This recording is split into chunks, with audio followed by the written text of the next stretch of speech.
students. Today we will start our new poem, that is Savaiye. It is written by Ras Khan. Ras Khan born in 1548 and died in 1628. रस खान जी starting से दिल्ली के रहने वाले थे. Delhi. After Delhi he went to Braj. Braj गए और इनका सही जो शुरू का मूल नाम था वो था सैयद इब्राहिम. ब्रज क्यों गए? क्योंकि वो कृष्ण के असीम भक्त थे. कृष्ण भक्ति किया करते थे. कृष्ण भक्ति किया करते थे और वो कृष्ण के असीम भक्त थे और कृष्ण के बहुत ही ज़्यादा कृष्ण की जितने भी चीज़ें थी या जितने भी रिलेटेड चीज़ें थी उनसे सबसे ही सामीप्य रखना चाहते थे. मीन्स समीपता बनाए रखना चाहते थे.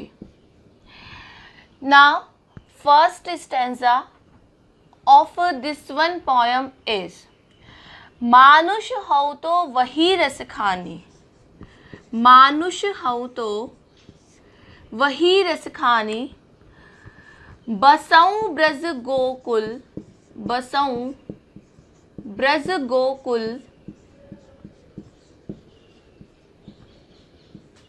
गांव के ग्वारन.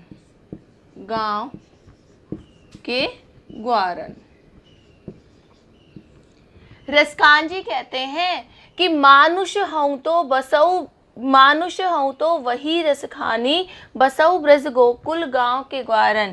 कि हे कृष्ण या हे भगवान, यदि मुझे अगले जन्म में मनुष्य का रूप मिलता है या मनुष्य की योनि मिलती है, बसऊ ब्रज गोकुल गांव के ग्वारन, तो मैं ब्रज या गोकुल गांव में ग्वाला बन के रहना चाहता हूँ. कि मेरा जन्म एक ग्वाले के रूप में हो और मैं अपने कृष्ण का सामीप्य पा सकूं. मनुष्य के रूप में ग्वाला. So we can say in first stanza, first line, he want to become मनुष्य. और मनुष्य के रूप में क्या बनना चाहते हैं रस खान जी? ग्वाला बनना चाहते हैं. Now he is saying, जो पशु हौ तो कहा बस मेरो, चरौ नित नंद की धेनु मंझारन. जो पशु हौ तो कहा बस मेरो, चरौ नित नंद की धेनु मंझारन. नित नंद की धेनु मंझारन. धेनु मंझारन. मंझारन. अब क्या कहते हैं कि हे प्रभु, हे ईश्वर, यदि मेरा जन्म पशु मीन्स पशु, इट इज तद्भाव, कि यदि पशु के रूप में होता है. चरौ नित नंद की धेनु मंझारन. Dhenu is the synonym of gaay. मंझारन बीच में. कि हे प्रभु, यदि मेरा जन्म पशु के रूप में होता है तो मैं वहाँ पर गाय बनना चाहता हूँ. नित. नित मीन्स रोजाना. रोजाना नंद बाबा की गायों के बीच में चरना चाहता हूँ. मंझारन मीन्स बीच में. Meaning of complete line is this कि जो पशु हो तो कहा बस मेरो, चरौ नित नंद की धेनु मंझारन. कि हे प्रभु, यदि मेरा जन्म पशु के रूप में होता है तो मैं नंद बाबा की गायों के बीच में रोजाना चरना चाहता हूँ. तो पशु के रूप में रस खान जी क्या बनना चाहते हैं? पशु के रूप में नंद बाबा की गायों के बीच में गाय बनकर चरना चाहते हैं. पाहन हूँ तो वही गिरी को, जो कियो हरि छत्र पुरंदर धारन. पाहन हूँ तो वही गिरी को, जो कियो हरि छत्र पुरंदर धारन.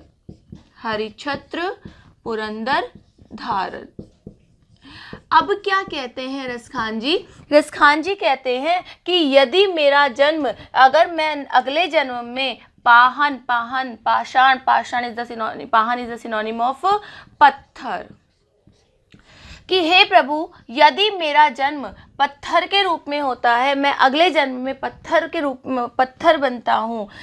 गिरी को, गिरी मीन्स पर्वत, तो मैं उसी पर्वत का पत्थर बनना चाहता हूँ। कौन से पत्थर का? जिस पत्थर को हरि, हरि मीन्स कृष्ण, जिस पत्थर को मेरे कृष्ण ने पुरंदर, पुरंदर मीन्स इंद्र, इंद्र के प्रकोप से ब्रजवासियों को बचाने के लिए कृष्ण ने धारण किया था। अर्थात पाहन के रूप में, पत्थर के रूप में रसखान जी क्या बनना चाहते हैं? कौन सा पर्वत था? गोवर्धन पर्वत, गोवर्धन पर्वत के पत्थर बनना चाहते हैं, गोवर्धन पर्वत के पत्थर बनना चाहते हैं, पत्थर। नाउ नेक्स्ट लाइन इज, जो खग हऊ तो बसेरो करऊ, मिली कालिंदी कूल कदम्ब की डारन। अब क्या कहते हैं रसखान जी? क्या कहते हैं कि हे प्रभु, जो खग हऊ तो कहा बस मेरो, जो खग हऊ तो कहा बस मेरो, करऊ कालिंदी कूल कदम्ब की डारन। करऊ, बसेरो करऊ, बसेरो करऊ कालिंदी कूल कदम्ब की डारन। अब क्या कहते हैं रसखान जी कि हे प्रभु, यदि मेरा जन्म खग, खग विहग पक्षी, कि हे प्रभु यदि मेरा जन्म पक्षी के रूप में होता है तो मैं क्या करना चाहता हूँ? मैं बसेरा करना चाहता हूँ। कहाँ पे? कालिंदी, कालिंदी मीन्स यमुना। कूल, एक होता है कुल, एक होता है कूल। जो कुल होता है वो होता है वंश, और जो कूल होता है वो होता है किनारा। कहते हैं कि हे प्रभु, यदि मेरा जन्म एक पक्षी के रूप में होता है तो मैं यमुना के किनारे कदम्ब की डाल पर अपना बसेरा बसाना चाहता हूँ, कि कदम्ब की डाल पर रहकर मैं अपना घोंसला बनाना चाहता हूँ। क्योंकि यमुना से रिलेटेड, कृष्ण से रिलेटेड ही कौन सी नदी है? यमुना नदी है। तो वहाँ वो पक्षी के रूप में क्या बनना, कहाँ रहना चाहते हैं? पक्षी के रूप में वो यमुना नदी के किनारे रहना चाहते हैं। First stanza, first line, he want to become मनुष्य, और मनुष्य के रूप में अगर बनता है, मनुष्य के रूप में यदि रसखान जी का जन्म होता है तो वो गोकुल गांव के ग्वाले बनना चाहते हैं। पशु के रूप में होता है तो वो गाय बनकर नंद बाबा की गायों के बीच में चरना चाहते हैं। और यदि उनका जन्म पत्थर के रूप में होता है तो वो गोवर्धन पर्वत के पत्थर बनना चाहते हैं। ये वही गोवर्धन है जिसको कृष्ण ने धारण किया था इंद्र के प्रकोप से बचाने के लिए, और वे पक्षी के रूप में यमुना नदी के किनारे बसेरा बसाना चाहते हैं।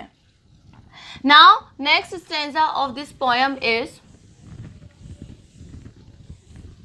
नेक्स्ट स्टैंजा इज, या लकुटी अरुकामरिया पर राज तिहु पुर को तजिडारो।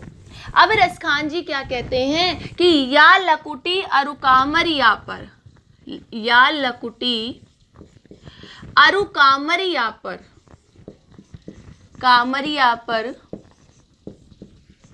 राज तिहु पुर को तजिडारो, राज तिहु पुर को तजिडारो, पुर को तजिडारो।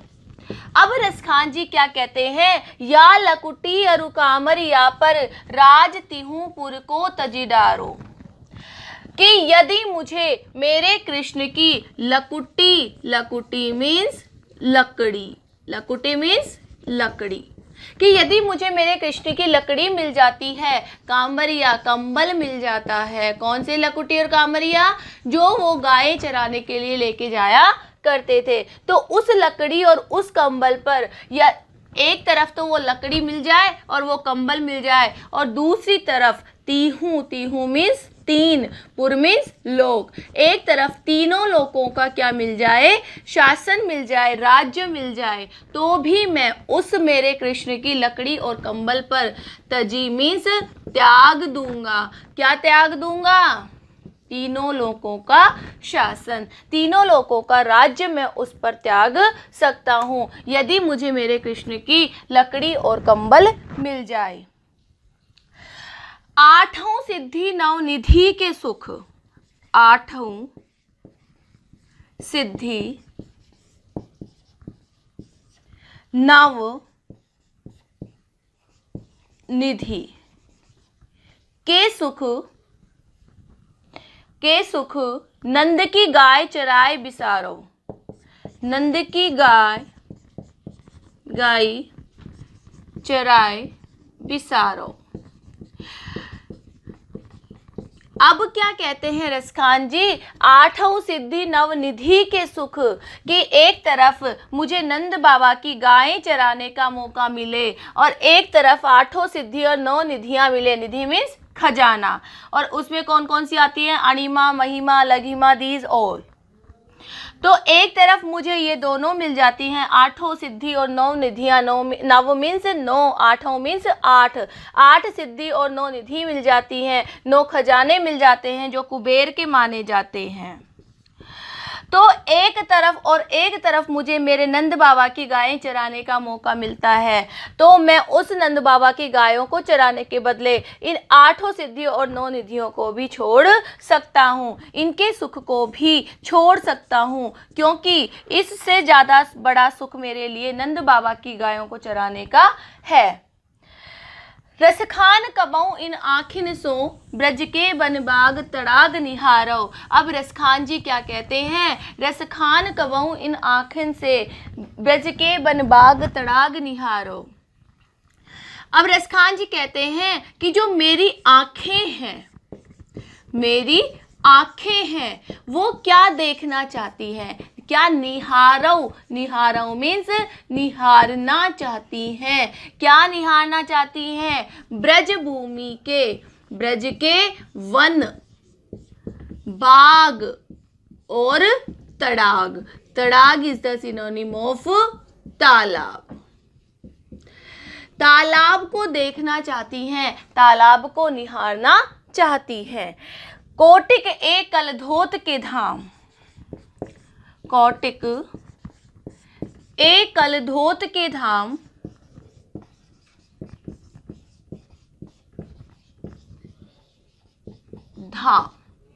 कोटिक एक कलधोत के धाम, करील के कुंजन ऊपर वारो। करील के कुंजन ऊपर वारो। अब क्या कहते हैं रसखान जी कहते हैं कि एक तरफ कोटिक एक कलधोत के धाम, वारो मीन्स न्योछावर करना, कि यदि मुझे एक तरफ कोटिक एक कलधोत के धाम, कोटिक होते हैं सोने चांदी के, कलधोत के धाम सोने चांदी के महल, कि एक तरफ मुझे सोने चांदी के महल मिल रहे हैं और एक तरफ करील के कुंजन ऊपर भारो। करील होती है कांटेदार झाड़ियाँ। मैं ब्रज भूमि की कांटेदार झाड़ियों में रहना पसंद करूंगा, किससे ज़्यादा? यदि मुझे सोने चांदी के महलों में रहने का भी मौका मिलता है तो मैं सोने चांदी के महलों को छोड़ दूंगा और वहाँ पे ब्रज भूमि की कांटेदार झाड़ियों में ही रहना पसंद करूंगा। मैं इन सोने चांदी के महलों पर, इन करील की झाड़ियों पर इन सोने चांदी के महलों को क्या कर दूंगा? न्योछावर कर दूंगा। कहने का तात्पर्य है कि रसखान हर किसी हालात में अपने कृष्ण का सामीप्य बनाना चाहते हैं, अपने कृष्ण के समीप रहना चाहते हैं, क्योंकि रसखान कृष्ण के बहुत बड़े भक्त थे, बहुत ही ज़्यादा उन्हें अपना आराध्य मानते थे। सो इसी वजह से वो अपने कृष्ण की हर हालात में समीपता बनाए रखना चाहते थे। Now 2 stanzas are completed. 2 more stanzas remaining of this one poem. So we will be continuing in next class. Over.